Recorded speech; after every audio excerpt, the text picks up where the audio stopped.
سورہ ہجر کے پہلے رکوع میں، جس کا ترجمہ ہم کر چکے ہیں، 2 مرتبہ قرآن حکیم کے لیے لفظ آیا ہے الذکر، اس کی طرف خصوصی توجہ کی ضرورت ہے۔ ایک تو یہ کہ خود اللہ تعالیٰ نے فرمایا انا نحن نزلنا الذکر وانا لہ لحافظون،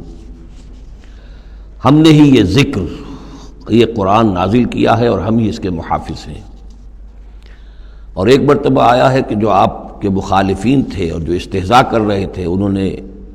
مذاق اڑاتے ہوئے کہا یا ایھا الذی نزل علیہ الذکر انک لمجنون،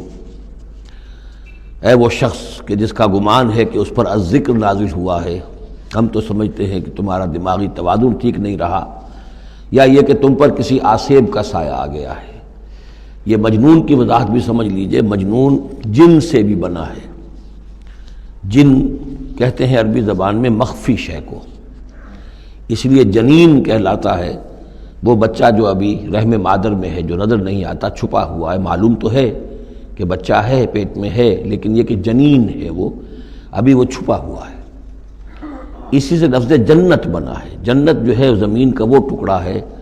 جس پر خوب درخت ہوں، پودے ہوں، گھاس ہو، تو زمین چھپی ہوئی ہو، زمین ڈھکی ہوئی ہے، زمین جو ہے نمایاں نہیں ہے، جنت وہ ہے۔ جن علیہ اللیل کا آیا تھا کہ جب حضرت ابراہیم کا تذکرہ تھا، جب رات نے اس پر تاریکی کا پردہ طاری کر دیا تو گویا کہ ہر شے چھپ گئی۔ تو یہ جو جن کسی پر آ جانا، جس کو ہم کہتے ہیں اس پر کو آسیب کا سایہ ہو گیا ہے، تو مجنون کے معنی یہ بھی تھے۔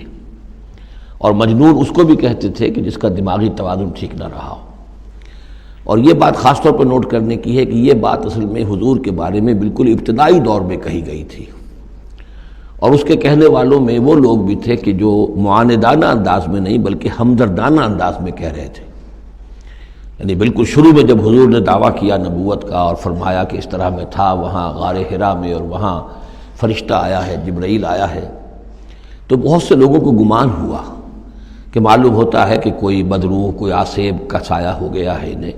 تو اس حوالے سے اس میں صرف مخالفت ابھی نہیں تھی، بلکہ اس میں ان کے لیے واقعتاً ایک بالکل چونکہ نئی بات تھی، لہٰذا یہ کہنے کا معاملہ جو ہے اس پہلو سے بھی تھا کہ اچھے بھلے آدمی تھے، ہم سوچتے تھے کہ واقعی یہ کئی دن جا کے مراقبے کرتے ہیں، اب یہ رہتے ہیں وہاں غار میں اکیلے تنہا دن رات، تو کہیں کچھ ہو نہ جائے تو معلوم ہوتا کچھ ہو گیا ہے، تو کوئی نہ کوئی جنون عارضہ ہو گیا ہے یا جن کا سایہ ہو گیا ہے۔ تو اس لفظ کو بھی سمجھ لیجئے، اور جو بتانا تھا وہ یہ ہے کہ سورہ نون جو کہ بالکل ابتدائی دور میں نازل ہوئی ہے، جس کا نام سورہ قلم بھی ہے، 29ویں پارے کی دوسری سورت، اس میں بھی یہی بات جو ہے کہی گئی ہے۔ اسی کے حوالے سے میں آپ کو بتا رہا ہوں کہ یہ سورہ مبارکہ جو ہے بالکل ابتدائی دور کی صورتوں میں سے ہے، اسی مشابہت کی وجہ سے۔ قرآن مجید کا ذکر ہونا اس معنی میں ہے، کئی مرتبہ واضح کر چکا ہوں کہ قرآن کا فلسفہ یہ ہے کہ جو ایمانی حقائق ہیں، خاص طور پر اللہ کی ذات کا علم اور اس کی صفات کا علم، وہ روح انسانی کے اندر موجود ہے، بس صرف اس پر ظہور کا پردہ طاری ہو گیا۔ جیسے آپ کو کوئی چیز پہلے معلوم تھی، اب یاد نہیں رہی، معلوم تھی لیکن اب بھول گیا۔ بھولنے کا مطلب کیا ہے کہ وہ آپ کی یادداشت کے ذخیرے میں کہیں نیچی اتر گئی ہے۔ وہ حافظ خانہ جو ہے، ہر انسان کی میموری جو ہے، اب اس کے نہ معلوم کتنے تہہ خانے ہیں، ان میں کسی نچلے تہہ خانے میں جا کر چھپ گئی ہے، وہ آپ کے شعور کی سطح پر نہیں ہے۔ تو کوئی چیز جس کا اس سے تعلق ہو، وہ اگر سامنے آئے گی تو فوراً وہ چیز یاد آ جائے گی۔ ایک دوست سے سالہ سال ہو گئے ملاقات نہیں ہوئی، کبھی خیال بھی نہیں آیا، بھول گئے آپ اس کو، لیکن اچانک کبھی اس نے کوئی رومال آپ کو دیا تھا، کوئی قلم دیا تھا،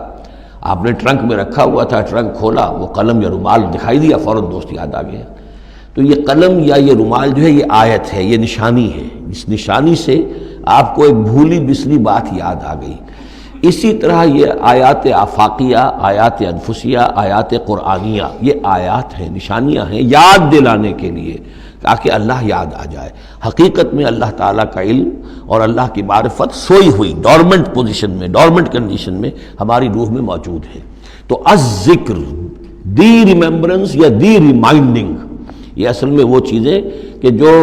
روح انسانی کے اندر موجود ہیں، لیکن جن پر ظہور کے اور نسیان کے پردے پڑ گئے ہیں، ان پردوں کو ہٹا کر تازہ کرنا۔